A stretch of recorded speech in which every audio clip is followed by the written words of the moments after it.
कैसे हैं आप लोग। होली बीत गया होगा और अब पढ़ाई की तरफ आप बढ़ रहे होंगे। इसी बीच आप होली के क्रम में ये सुने या नहीं सुने, तमिलनाडु ने एक बड़ा बदलाव कर दिया है और वो बदलाव रुपये के साइन के रूप में हुआ है। और रुपया का साइन समानता आप ये पढ़ते हैं, लेकिन तमिलनाडु ने अपने बजट में रुपये का तमिल वर्जन जो है सिंबल का वो प्रयोग में लाया है, वो है ये। अब इसी को लेकर केंद्र और राज्य के बीच पूरा ठन गया है।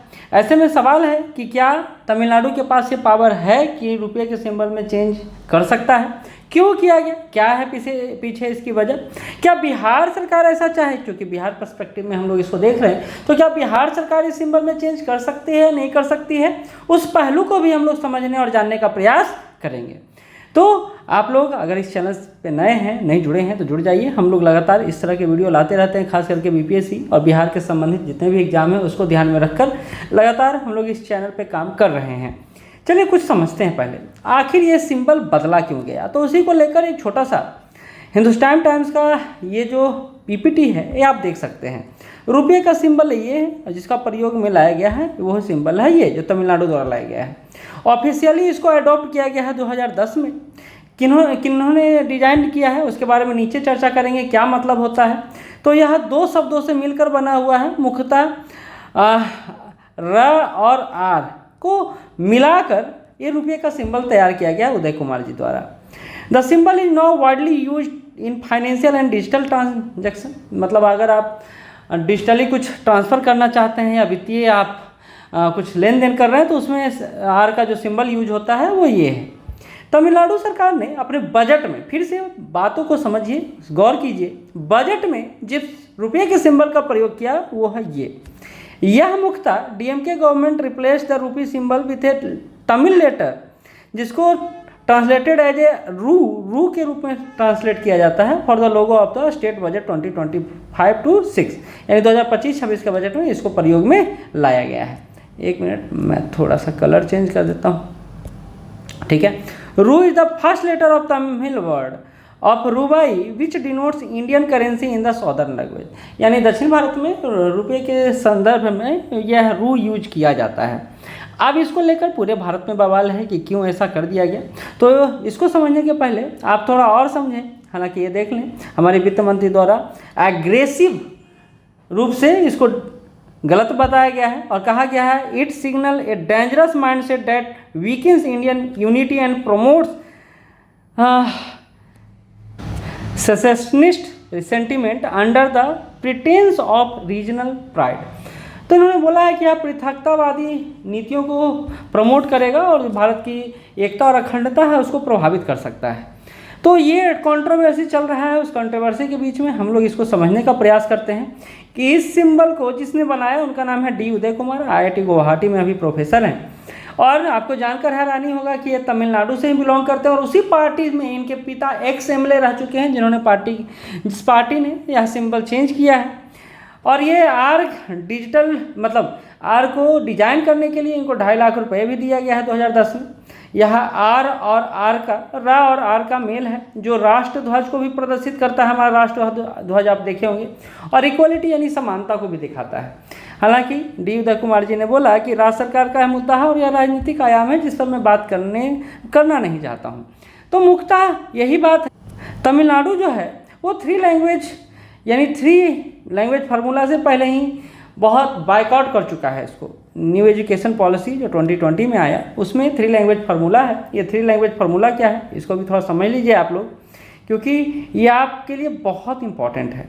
कहते नई शिक्षा नीति 2020 के तहत देश के सभी सरकारी और प्राइवेट स्कूलों में 3 भाषाएं सिखाई जाएंगी, जिनमें 2 भारतीय भाषाएं होंगी और एक अन्य भाषा होगा, कोई भी भाषा आप ले सकते हैं। पहली भाषा स्टूडेंट की मातृभाषा या स्थानीय भाषा या क्षेत्रीय भाषा होगा।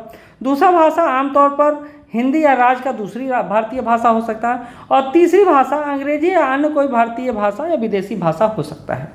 अब इसी में सौत द्वारा यहाँ कहा जा रहा है केंद्र सरकार जो है जबरदस्ती हिंदी को प्रमोट करना चाह रही है और इसलिए दूसरी भाषा के रूप में हिंदी को विद्यार्थियों को अडॉप्ट करना पड़ेगा, और जो स्वास्थ्य के लिए खतरनाक है। यह मुख्यतः आप समझ सकते हैं राजनीतिक मुद्दा बनकर उभर गया है। अब ऐसे में यह प्रश्न उठता है कि तमिलनाडु ने तो ये कार्य कर दिया, क्या बिहार भी ऐसा कर सकता है? क्या बिहार सरकार के पास भी यह पावर है कि तमिलनाडु ने जैसा किया है वैसा बिहार कर दे। पहले इस सिंबल चेंज को आपको थोड़ा अच्छे से समझना चाहिए। यह सिंबल चेंज मुख्यतः बजट में है, बजट जो 25-26 पेश किया गया है उसमें शामिल किया गया है। यह राज्य के फाइनेंशियल जो सिस्टम है ना, वित्तीय जो कार्य होता है उसमें शामिल नहीं किया गया है। तो यह मुख्यतः संकुचित दृष्टिकोण से यानी छोटे परिप्रेक्ष्य में सिर्फ बजट के लिए ही यह मैटर है जिसका प्रयोग किया जा रहा है, इसको व्यापक रूप में प्रयोग में नहीं लाया जाएगा। तो ये जो मान रहे हैं कि नहीं सिंबल पूरा चेंज हो गया, तो ये गलत बात है। ये सिंबल एक बुक के फॉर्म में जो आया है उसी में यह रखा गया है।